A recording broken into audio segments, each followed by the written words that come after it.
Our next guest is Dr. Melanie Riwai-Couch, mother of 5, former school principal, and the lead author on the report School-Led Learning at Home, Voices of Parents of Māori and Pasifika Students. Melanie, would you like to introduce yourself and tell us about this research? Kia ora, thank you, Kit. Kia ora everyone, my name's Melanie Riwai-Couch, and I was fortunate enough to be involved in a team of writers, and we were able to collect voices from Māori and Pasifika parents. So they completed a survey, and we had a very quick turnaround of results in the first week of school-led learning at home.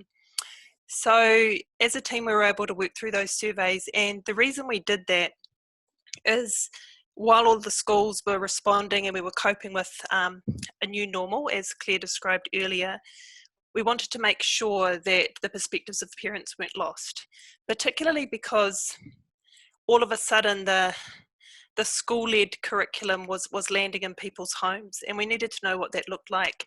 We needed to know what was working for them, and we needed to know what concerns they had.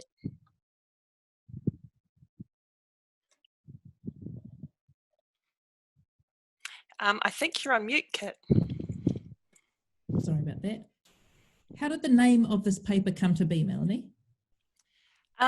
We came up with the name School-Led Learning at Home because when we considered things like remote learning or virtual learning or distance learning, all of those names reinforce this locus of power in the school. And we felt that it unwittingly undermined the learning that happens in our homes every day. As parents, we are first teachers of our children, and learning happens naturally, in our own setting. So it's not that learning wasn't happening in homes before, it's just that we weren't responsible for facilitating a school-led curriculum. So we decided on the term school-led learning at home to capture this new way of being and that partnership between home and school. So I guess the question that everybody wants to know is, what did you learn from the survey? Like, what's working, what isn't? Well, first of all, I just want to thank the parents who responded to the survey. It's the number of responses we had in a very tight time frame reflected, the desire that parents had to have input. And parents have valuable perspectives, and the perspectives that need to be listened to. In fact, one of the reasons why the survey was developed in the first instance was I was sitting in meetings with people making decisions about schools, and it was unclear to me that the things they were talking about was often about what kids needed at home or what was happening for families, but we actually had no way of knowing. And so it was a very school-centric sort of filter happening around this decision making. So these perspectives are really valuable because at the end of the day, it doesn't matter what the school puts in place. If it's happening in my home, it's what I want to be happening in my home. The second thing was that this is a great opportunity for partnership. Crisis or not, homeschool partnerships have great potential to enable parents and families to be determining contributors with schools. The third thing was the opportunity to capture and build on learning. So the benefits, for example, that were identified by parents are things that we hope as school does transition back to happening in the school-based properties that they can carry over, because there are things that are working for Māori and Pasifika families now that perhaps they're experiencing for the first time. So it would be great that that could carry over. But it is new for everyone. Everyone's responding. Everyone's doing their best. And even if we look at one of the survey questions was asking parents of Māori and Pasifika students how happy they were with what had been put in place for their children. And nearly 50% rated their overall happiness as a 4 or a 5. So they were happy or very happy, which is great. But I guess the concern is that there was still nearly 25% who rated it only 1 or 2 stars. So that they're struggling with that. And I mean, if we think about it, if a school was, before this happened, if a school previously didn't have a culturally sustaining curriculum, if they weren't actually providing teaching and learning in a way that enabled our Māori and Pasifika students to celebrate and use as an asset their culture, language and identity, if you uplift that and all of a sudden deliver it online, it's really just going to magnify the under delivery of those things. Mm-hmm. So I've got a question come in. What is the best way to gather an authentic whānau voice in the development and delivery of a localised curriculum? Yeah, it's a good question, and I guess the how is going to be tailored to different environments. But we talked about in the survey, and our survey was a snapshot in time. It was a fail-safe probe saying what was happening right now for a group of parents. And we rather than using like case studies, because it wasn't like a traditional research report, we used puna kōrero, which means pools of stories and perspectives and ideas and conversation. And I guess that's the starting point, is to have conversations with your own communities. You know, for so often, or if there's a range of ways of communicating with parents and families, and at one end you can have people who will say, yes, we engage with our parents and families, but you know, quite often we tell our parents and families what's happening. We tell them what we've put in place. We you know, it's a very transactional sort of relationship. So I guess we want to move it from, there's an opportunity through homeschool partnership to move from parents just being informed consumers of education to being slightly more demanding and being able to be in a position where they say, hey, you know what, these are the things that work for our children, and these are our aspirations, this is how we define success, these are the cultural and spiritual things that matter to us and that we want to see echoed in those school settings, through to them being determining contributors. So there is absolutely no reason why Māori and Pasifika parents shouldn't be at the table with schools.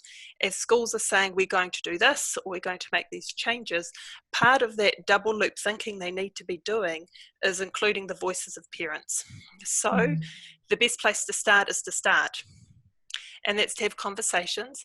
And in the research report, which can be downloaded from the Evaluation Associates website under the resources tab, in the report we actually include questions.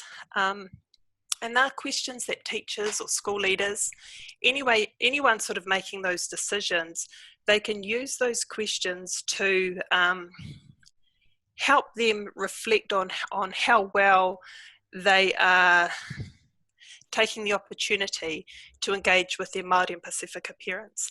And I think they can apply across many communities that schools should be consulting with. And the reason we've done that is to honour the voices that the parents provided, and because it was just from a survey, in our report we didn't say these are our recommendations, therefore you should do this or start here. What we said is these are some questions you might like to consider. And we did that because we actually want school educators to go back to their own setting and say, you know, I've read these things, I understand and appreciate that Māori and Pasifika realities may not be the same as mine because we're from different paradigms. Therefore, I need to speak to some real people from my own setting. What are the sorts of things that I should be asking myself about that? I can give you a couple of examples of questions if you like. That'd be fantastic. We'd love to hear some. So what we did is we looked at questions to ask now, and we looked at questions to ask later, because we also really appreciate that right now probably isn't the time for really radical change for everyone to be coping with while everyone's trying to keep the boat afloat and everyone's doing their best. But the sort of questions we thought to ask now were, how can your kura or school design learning to help students to feel engaged and motivated despite being physically distanced from their friends? And that question came about one of the themes from the Māori data set, which was also reflected in the Pasifika set, around the issues of social isolation and the desire to have more interaction with friends. How might your kura or school deal with technology inequities that are raised by the Māori parents? What is a fair and realistic level of input that your kura or school might expect from Māori parents who are overseeing learning in the home? How do schools, teachers and parents decide this? And so basically all of the questions, and there's about 12 questions that go with each of the puna kōrero, are designed, have come directly from the themes that were identified from the data. So if your parents were thinking this, what might the questions be that you would ask as part of your ongoing review that you do as a school? We all do inquiry, we all constantly reflect and review and evaluate what we're doing. So what are the questions you might ask with a specific Māori or Pasifika lens for doing that? Lovely, thank you. A question came in, how did you share the survey with whānau? So initially this survey was something that I was doing to inform a piece of work that I was involved in. As I mentioned, I wanted to make sure, as I said at the table, I kind of had that feeling of, oh my goodness, you know, we're talking about things that families and parents are experiencing, but how do I know? Like, I'm one parent, but I can't speak on behalf of a wider group. So with this survey, it was shared through social media. As I mentioned, it didn't have its genesis as a traditional sort of research project. And initially I thought, okay, I might get, 20 or 30 responses overnight, which would just help me with my own practice. It became evident the next day when surveys were passing 100 or so, that we were kind of dealing with a bit of a larger data set.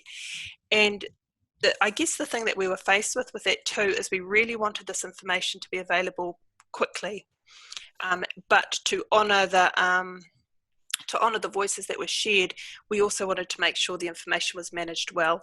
So while it is a report on a survey, which was quite a tight turnaround, we were very lucky to have the co-authors on the paper who have a wealth of experience across different areas, and that includes in homeschool partnership and Pasifika education, supporting learners with special learning needs, and experienced school leaders and so on, who we have both at Evaluation Associates and at the University of Canterbury.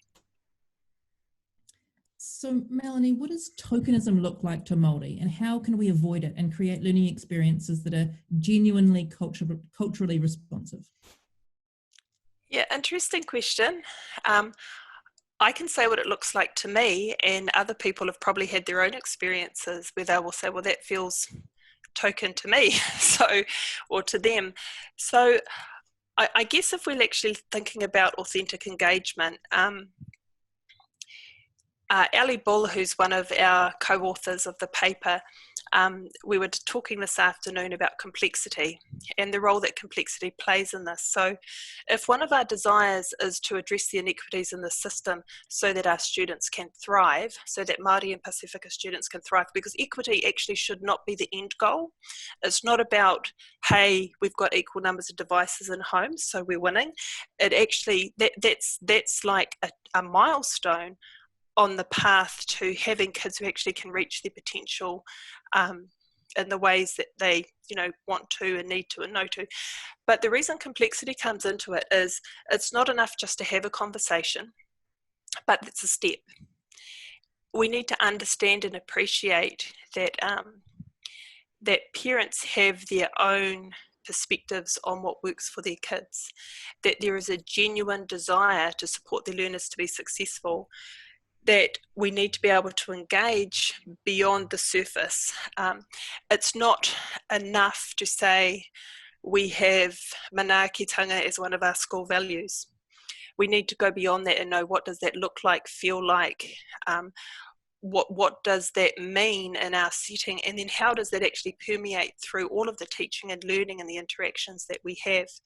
So for me, I guess as a parent, and if I use my own children's as examples, when my children are able to engage as whole people, where their identity, language and culture, and they're first language speakers of Te Reo Māori, when that becomes an asset to their learning and they're able to use their education in ways that helps to grow them as individuals who are part of a much larger whānau hapu iwi network, then I think we're on the right track. Lovely. Melanie, based on what you've learnt through your research, if you could take one or two aspects of learning and change it, what would they be? Just one or two, okay. Maybe what I'll say is I'll leave you with a couple of provocations instead. So maybe people can ask themselves about that. And these are provocations because they're not judgments, but they're things to think about. A lot of the focus has been on, for example, getting devices into homes. And I think the logic behind that is we need devices in homes so kids can engage. And so there's that rush to do that, which is great, you know, if that's a way of transmitting. But no one stopped to ask me if I wanted teachers and in my case, maybe 90 to 100 other kids across my children coming into my home every day. And we have tikanga around homes, you know, this is our space, this is our whānau space. And so it's not that I would object necessarily to it happening, but it's nice to have those discussions. And I think the same has been reflected in the Pasifika data that came through our survey and the concept of wā. You know, homes are sacred spaces. Our Pasifika parents talked in the survey about them loving their homes being calm and peaceful, and that they were able to maintain a spiritual calm for their children during the day, and that was important to them. Parents from both the Māori and Pasifika groups talked about the opportunity they had to understand their children as learners, their strengths, the things they had challenges with, but also how well the learning fitted for them and how they probably needed to change that in their own home and how they used it as an opportunity to connect with their own whānau, with taio, with the environment, and to apply it to their own sort of settings and realities. And so I guess the provocation I have is what's the opportunity to engage and make sure that what we go back to is actually a new something rather than the old something, and that we don't lose the learnings that we have. And those key messages are that Māori and Pasifika parents have valuable perspectives. It's a great opportunity for partnership, whether it's a crisis or not. It's something that we should be doing in an ongoing way. We need to capture and build on that learning, and we need to make sure that however we're responding now, that as we move into the future, that we take our parents with us and we don't fall into the trap of thinking that it's actually just about the school and the teachers, because they're not the only experts in the room who know those kids. It's that theme of connection again. Melanie, have the results of the survey been used to inform any changes in how the education system is doing things? From this survey, it's been shared quite widely, and we know that it's been read by a number of people and in positions who can maybe make those things happen. And we have come up with a theory of improvement around the report and the findings, and from that we've identified a number of actions that we think can help lead to system change. And that means working, you know, across a number of platforms in a number of areas. So we're working as a team at the moment to see what we can make happen from that plan. And yeah, stay tuned, I guess. Hopefully in the next sort of 2 to 4 weeks, we'll be able to move on to the next stage. Would you be willing to give us a sneak peek of some of those actions? In a few weeks. It'd probably be a bit premature to do that now. I can say that we are interested in looking at the perspectives of Māori and Pasifika parents and also parents of other students who other priority learners as school transitions and see what that looks like.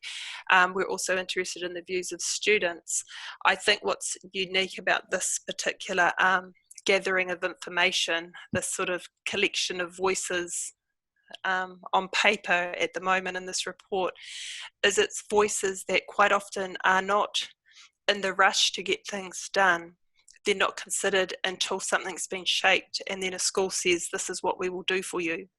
So we hope that this, for schools who are understandably doing so much right now, that this will provide them some insight that they can have as quick reference while they go through that, that might enable them to take into consideration the views of their parent bodies as well, particularly of our Māori and Pasifika learners who we know have been underserved in education forever. But actually, you know, maybe this is a time that we can actually change things and really make the changes we need to better serve those students. How can we provide education to children in areas that don't have electricity and Wi-Fi in this era of pandemics? That might be a really good question for someone other than me. I'm not sure I have an answer for that. It's not something that came up necessarily in this report, but I am a big believer in the power of whānau being able to provide for whānau and looking at traditional networks that can serve us well, whether that's in whānau hapu through iwi and other mechanisms, but that might be a question that needs a bit of different thought than what I can offer right now. No problems. So Melanie, from your perspective, how could we be measuring success? Well, success is an interesting thing. When I wrote my thesis, I had a whole chapter in terms of how, as iwi educators were defining successful learners. And one of the quotes, I can't remember it verbatim, but it said that we want our students to achieve NCEA, to be literate, to be able to do all of the things that school has to offer, but we want them to also be proud and strong in their identity, language and culture, and to have the skills they need to be able to return home and to serve their communities. And it was an interesting, our Pasifika parents expressed some concerns about this period around the importance of NCEA, because NCEA, while it isn't a finish point and it doesn't capture the holistic learning experience necessarily, it's really, really important to some of our Pasifika families, to many of them, because rites of transition are really significant culturally, and it's not just a child achieving something, it's a whole generation, it's a family. And so those things are really important. And I guess as someone who has children who have been educated both in English and Māori medium, it's the same for me. I want my kids to be able to achieve everything that they want to achieve in school. But I also want them to be whole people and to know that actually their identity as young Māori men and women is an asset to them, and it is something to be really proud of. And so I guess it's about creating the conditions in schools that will enable the children to feel like that. And you can't get that if you've got Anne Milne, and I'd hate to misquote Anne, but she was talking the other week in one of her webinars about the curriculum violence that happens, and that's that if you don't have culturally sustaining curriculum happening in school right now, and if it hasn't been informed in a way that is cognizant of Māori, Pasifika and other students, then it's certainly not going to happen once it moves into a virtual space. So I think it's an opportunity as part of our ongoing review to consider how those things are happening. Thank you. Well, thanks so much for making time to chat with us tonight, to share your perspectives and your report, and we'll be sure to share links to the report in the comments below. So thanks again, Melanie. Kia ora.